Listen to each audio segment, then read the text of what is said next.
अमीरुल मोमिनीन कायदुल गुर्रिल मुहज्जलीन अली इब्न अबी तालिब अलैहिस्सलाम ने ये इरशाद फरमाया इमाम महदी अलैहिस्सलाम के बारे में।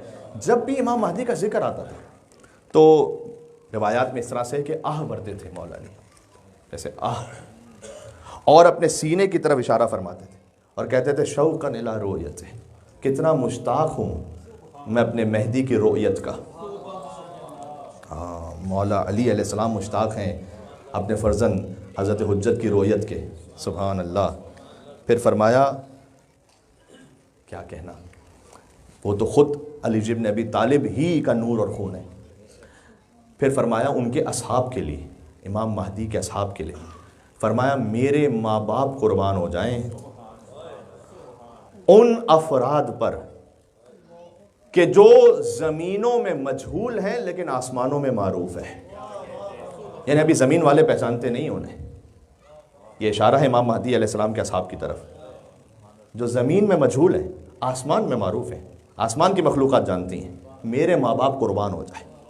ये मौला अली इब्न अबी तालिब का जुमला है। उसके बाद बिहार अनवार जिल्द नंबर 51 में मौला अली ने अपने फ़र्जंद हज़रत हुज्जत की हैअत और उनकी खूबसूरती और उनकी वजाहत का जिक्र फरमाया।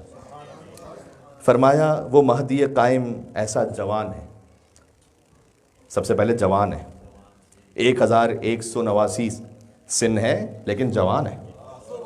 शाबुन का लफ्ज़ इमाम ने इस्तेमाल किया, जवान है। आगे अर्ज़ करूँगा कि इमाम ज़मान अलैहिस्सलाम जब ज़ाहिर होंगे तो किस सिन में ज़ाहिर होंगे, वो कौन सी कैफियत होगी उनकी। तो वो जवान है जिसके शाने, अगर अरबिक से एग्जैक्ट तर्जुमा करूँ तो स्क्वायर यानी कुशादा। वो जवान जिसके शान कुशादा हो, जब वो ज़ाहिर होगा, चेहरा हसीन होगा, बाल खूबसूरत होंगे जो शानों तक आ रहे होंगे।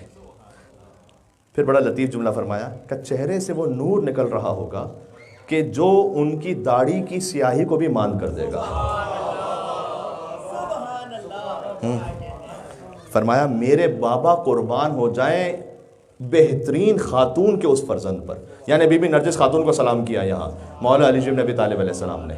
मेरे बाबा अबू तालिब कुर्बान हो जाएं बेहतरीन खातून यानी बीबी नरजिस खातून के उस फर्जंद पर।